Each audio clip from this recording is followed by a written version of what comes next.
What's going on, guys? Horizon here. I'm bringing you guys a new YouTube video. If you guys haven't told by the title already, this is going to be a basic stream overlay that you guys can add for yourself. I personally enjoy these quite a lot. I feel like it adds a nice little element to a live streamer's content. So yeah, if you're into graphics design, this one could be for you. What you're first going to do is go to File and New when you open up Photoshop. These are the settings you want to have. So if you guys just want to copy these down, you want to have your pixels selected. You want 1920 width, 1080 height. Portrait has to be landscape. Your resolution, don't worry if it says 72. It's just different versions of Photoshop have different presets. So obviously you want to make sure it's pixels by centimeter, and it'll either be 72 or this number here. Your RGB color wants to be 8-bit RGB color, and your background, very important, has to be transparent, because normally when you load it up the preset is white or black. So make sure that's transparent and hit create. First thing I'm going to do is I'm going to go to the paint bucket tool. I will, whenever I load up anything and I show you guys settings, you guys can pause the video there to copy everything down if it's easier for you. Like I said, the first thing I'm going to do is go to the paint bucket tool. Obviously you right click where the gradient tool will normally be and you'll get the paint bucket. I'm going to go to the primary color and I'm going to select almost like, if you go to like almost like a darker shade of blue and then click somewhere in the grey. Just to add, that's just your background color, because grey kind of goes with a lot of different things. It's almost like a navy color as well, so it does work really well. The first thing the next thing we're going to do is obviously create a new layer just down here. It's just the plus icon, and I'm then going to go to my rectangle tool. But before I click anything, I'm going to go up here. You'll notice I have these guides, almost like these centimeter rulers. To get those on, all you have to do is hit the Control key and press R. And then that'll bring up rulers. And the next thing you want to do is go to View, click Show, and make sure your smart guides are ticked, because if they're not, things aren't going to snap in place for you when you add your rulers. Now the rulers are really important because they're almost like a guideline to go by. So you're going to click and drag from the top. Oh, sorry, mine messed up there. I'll click back up the top. So what you're going to do, you're going to click and drag down nice and slowly near the center so it snaps into place. Do the same from the side for your x-axis and it should snap. Now, I'm going to go to my rectangular tool. Make sure there's no fill selected. So we want that red line across. Go to my stroke. Make sure I have the color black selected, and then go to put this stroke to 20 pixels. Click in the center, and then I'm going to resize this to 1920 by 1080, and make sure from center is ticked. Just means that everything's nice and proportionate. So what I'm going to do now is I'm going to click the natural select tool or the move tool. I'm going to hit Control T to bring up the borders, and I'm going to hold Alt, or sometimes it might be Shift, or Shift and Alt for you, depends which version of Photoshop you have. And I'm going to click and I'm going to drag from the corners and drag it down just so it keeps the nice proportion. It means that you're never going to be out of size. Okay, so the next thing I'm going to do here is I'm going to create a new layer above.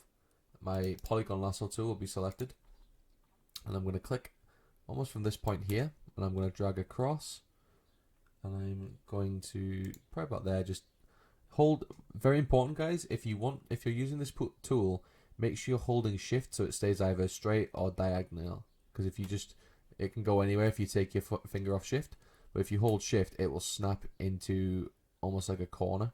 If that makes any sense, it just makes life a lot easier. And I'm going to drag along here just like this, go up into the corner, back into the line, try and get as close as I can to the edge of this line, drag down, just out a little bit like that, and then down like so. And then, oh, excuse me. Oh god, I've made a mess of that. Okay, I'll redo this because I've just messed that up. Sorry guys, this is a first time video, so hopefully things will run a lot smoother as I go further forward. This is obviously my first time doing this, so, oh, why is it doing that for? Okay, we'll try again. Click and drag, make sure you hold Shift, drag out, diagonally down, all the way across, then up, meet the lines, down we go, just out, just about there maybe, and then back onto the line, just like that. And then try and get across all the way to the end. Some people do use the pen tool. They don't necessarily use the polygon lasso tool. Just whatever's easier for you as a designer. And then what I do is when I have this selected, I'm going to right click, hit fill, click my drop down menu for the contents, go to color, and just make it black.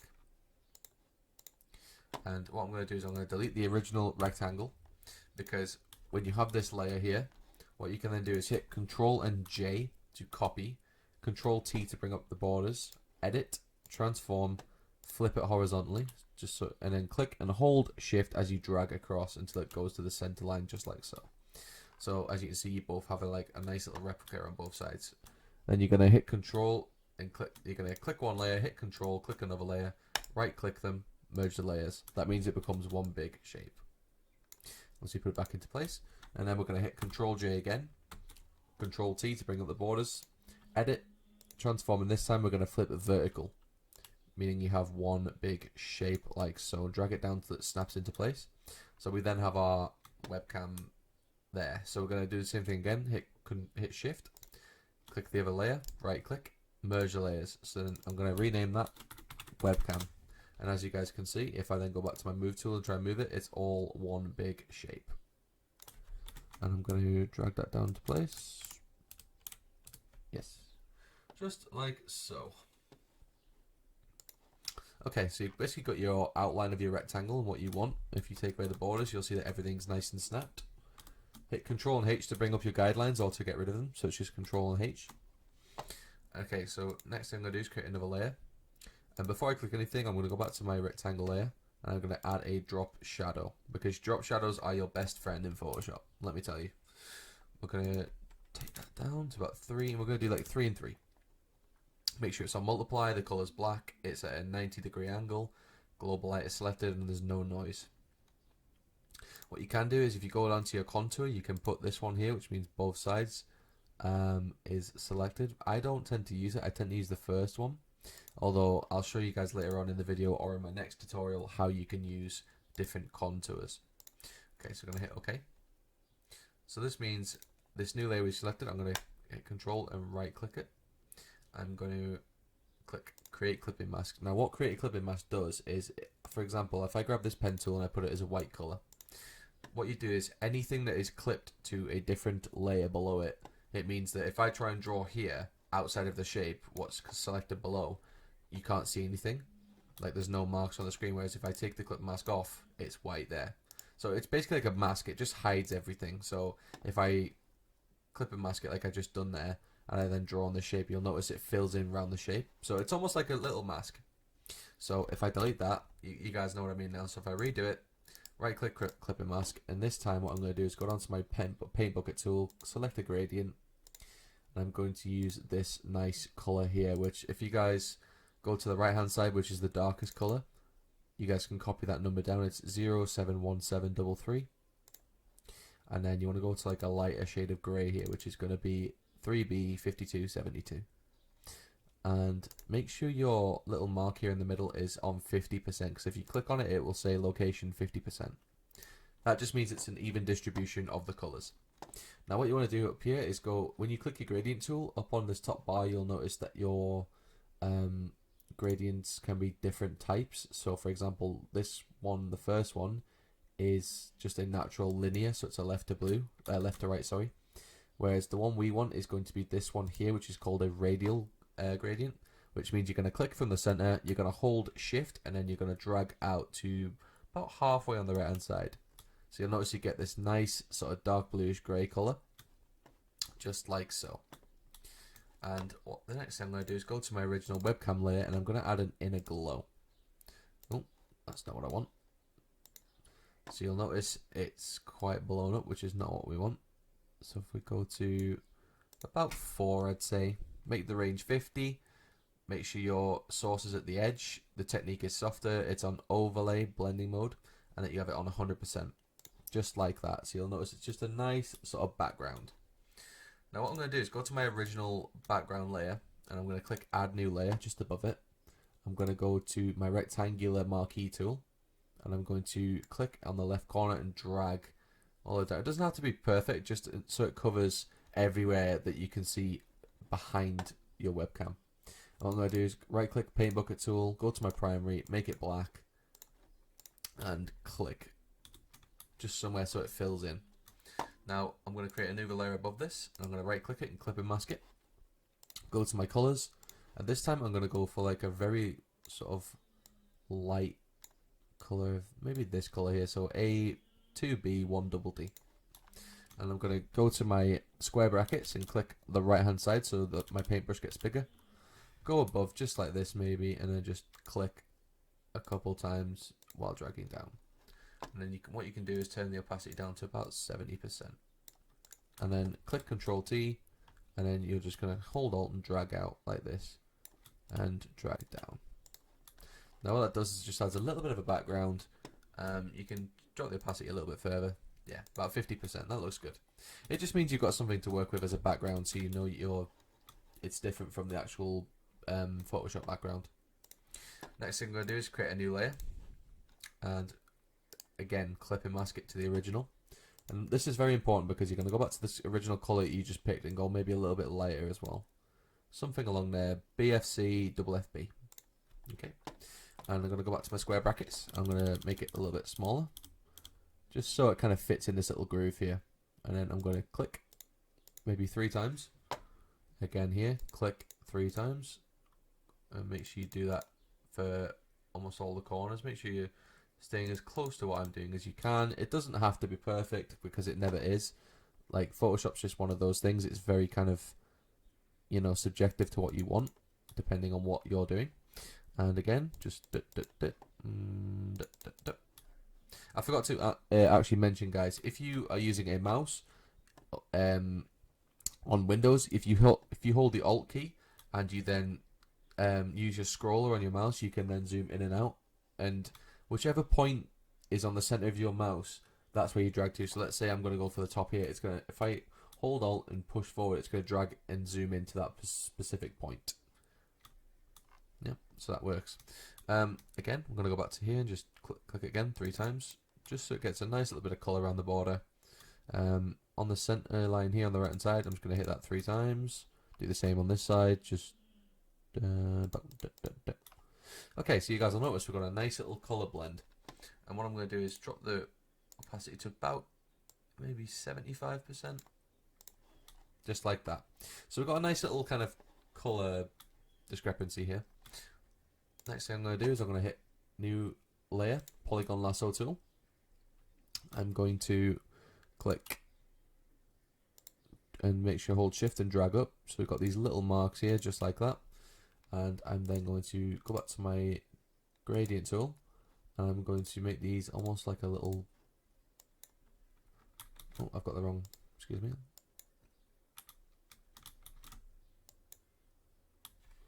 Just like so. I mean, actually I think we'll go with the,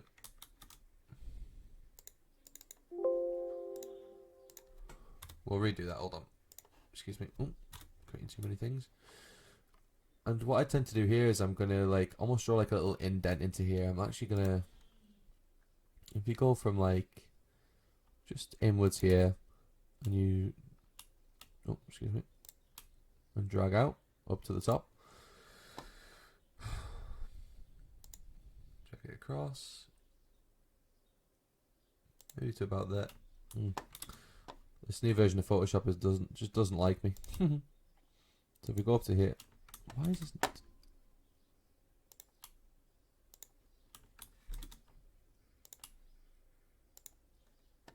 Drag across to there, just stay on the lines until you get that, and then you can drag up like this and move your marquee tool up to the corner. You can then right click it, fill, color, black. You don't have to do it like this. This is just what I'm personally doing. Again, hit Control J and drag it across just like so. It's just a nice little kind of effect you can have. Bring up the borders, so I want to bring that left a little bit. Go back to your move tool. Use your arrow keys to guide it into place. Just keep going till you get the, if you select both layers and then you click Control T, you'll notice if they're central, then both your layers are in the right place. If that makes sense, like they're evenly distributed, like that, which is always fun. Okay, so then I'm going to right click, merge layers, and I'm going to again hit Control J, Control T to bring up the borders. transform, flip vertical, and drag it down just so the bottom of it is on here, just like that. We don't want them on the layer like that. We want them just clipping into place just like that. Okay, so this is like a nice little overlay kind of thing. Now this is the fun part, because we're going to, again, recreate this image, but just make it on the inside. So I'm going to just click somewhere along the bottom line, and then drag up, and I'm going to click maybe about here. Oh, why has it done this for? This new version of Photoshop just doesn't like me. So again, click, click, drop, drag. Just like so, and then try and snap it into place. So that looks kind of even. So now what I'm going to do is hit the gradient tool. This is my gradient that I use. It's a blue one, so 00398E. You can copy that down. And then go for the lighter color on the right hand side, which is going to be 00A5FA. Oh, sorry, E5FA. So I click OK. OK. I'm going to make this a radial gradient. Click somewhere just here and then just drag like that. And what it does is it just adds a nice little gradient to it. It's nothing fancy, but it's just a nice kind of color combination. Okay, and then we can, again, Control and J, but what we want to do this time is actually flip it horizontally. And then we're going to just drag it. So again, like, you guys can just zoom in and just see yourself when it looks kind of even. I'd say probably about there looks good. So there, we have a nice little kind of overlay there.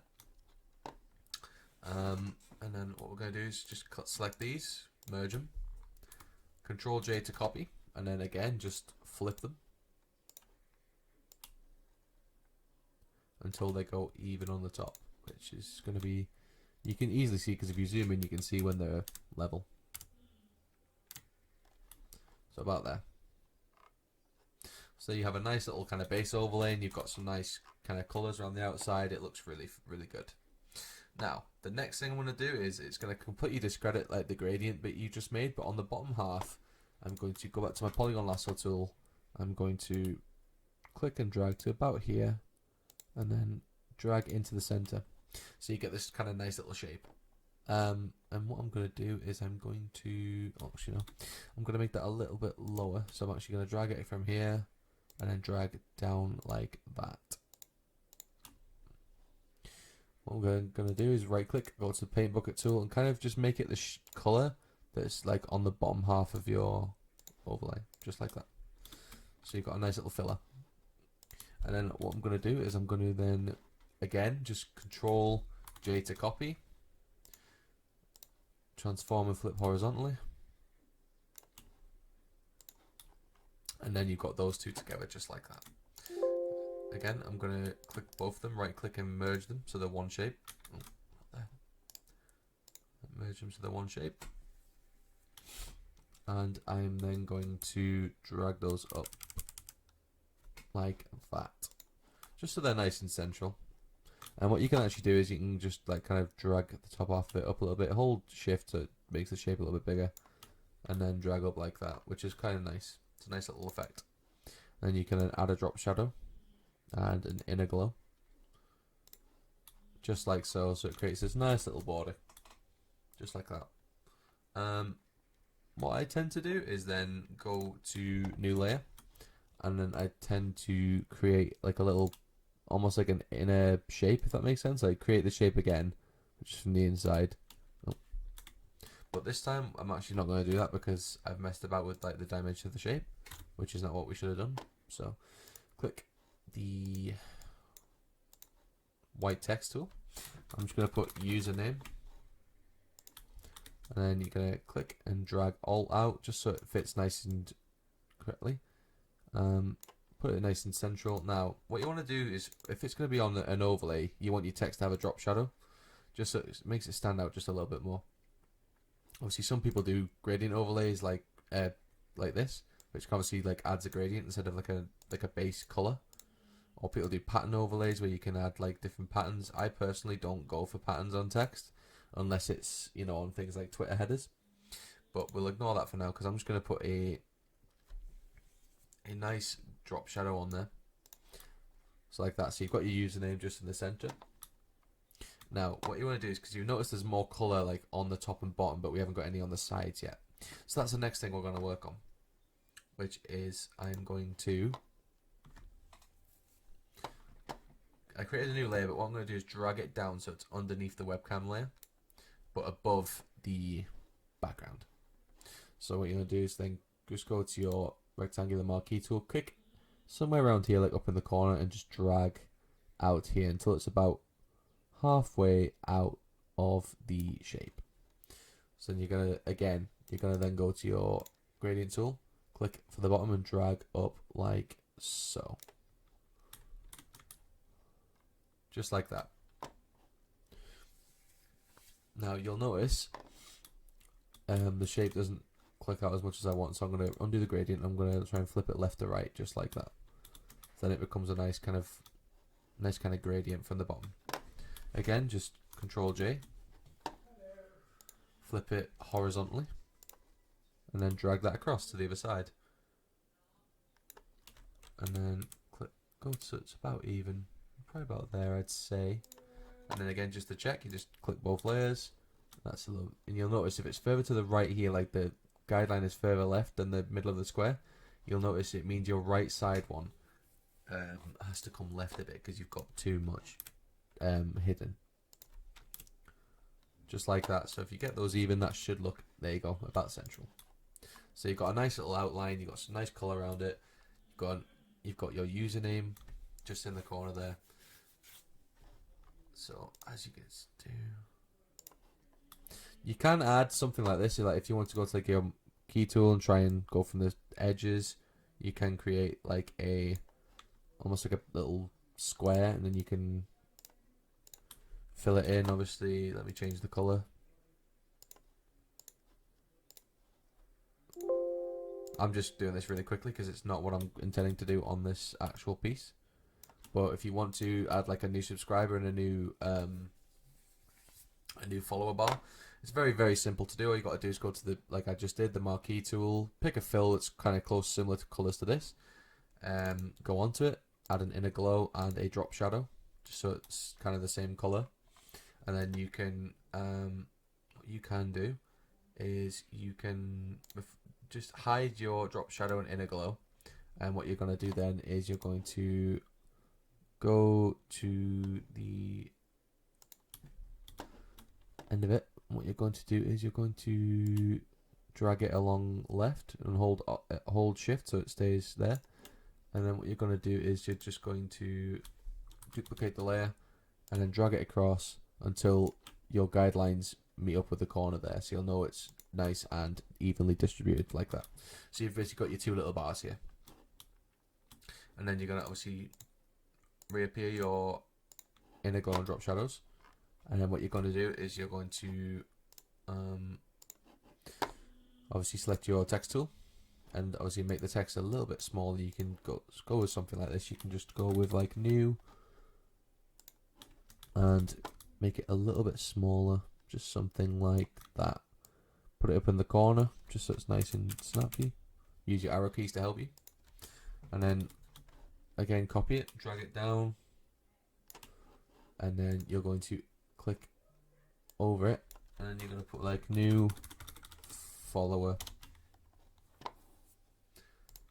just like that. And if you want to mess about with like the text, you can click on this, you can add a gradient overlay and then go to that gradient you just used. But personally for me, I'm not going to do that because I think it looks good on just the white. You can add a drop shadow because you can hit Control and G when you click both these layers to group them, and just put new follower. And you can, anything that's in this folder, if you click drop shadow, it will do it to all the layers that's inside, just like that. And then if you want to, then again, Control J and go across here like that, so it's nice and snappy. You can then change the name of it to new sub, and obviously you're going to click on the new and you're going to drag it across so it's in the corner, nice and even. And obviously if you go to your text tool, you can edit this to say subscriber. And again, it's very easy. All you got to do is make sure your borders are on just like that, Control T and just drag it until you notice the guidelines snap together, just like that. It's very, very straightforward to do once you've done it a few times. So you've got your new subscriber and your new follower alert there. What you can do to make those actually stand out a bit more is you can then create a new layer. You can go to your marquee tool and just click and drag outwards from the corner, just like that. So it's nice. And if you notice these guidelines that are on there, the pink ones, they're just guides to say that you're evenly distributing left and right, sorry, up and down. And then what you're going to do now is you're going to, again, just right click on it, hit fill, color, put it as black. And what you're going to do then is you are then going to drop the opacity down just a bit, just like so. So just so it almost looks like a darker version of the color you had. So it's almost like, I'd say about 50% should be good. Like so. And then again, Control J to copy. Drag it across until it snaps into place on the other side, just like that. So then you guys will notice you have a nice webcam overlay and you have a new follower and subscriber alert, which I think is pretty cool. So there, guys, that's a very basic tutorial, but it's... Sorry guys, I forgot to mention, I've literally been so rude there. I haven't told you guys about how to save it. Now, what you want to do is before you finish this project, what you want to do is you want to go to your background layer and you can either delete it or you can press on this little eye icon, which means you're going to hide it. Now, remember at the start of the video I mentioned how important it was to have a transparent background, which means, as you guys can see, you have these grey and white squares. It just means that anything that's on here that hasn't got color behind it will be transparent when you put it into something. So let's say you have like OBS open on the next page. What you're going to do is obviously drag this into it, like via how you've saved it. So I'll show you guys what I mean. So if you hide the layer like we have done there, hide again the background layer so nothing's behind it. You're going to go to File, Export, Save for Web Legacy. Now you're going to then hit the zoom out button so you can see what it looks like when it's all together, just like that. I'm going to then go to my drop down menu here for the save preset and I'm going to go to PNG24. And you guys will notice everything in the background disappears, because if you save it as a JPEG, it saves as like a matte color in the background, whereas a PNG means no background. So then you're going to make sure it's at 1920 by 1080, 100% quality by cubic, hit save, and then we're going to go to, let's just say, I'm just going to title this as Practice Webcam. Oh, I can't even spell. And hit save. And there you guys have it. You have a webcam overlay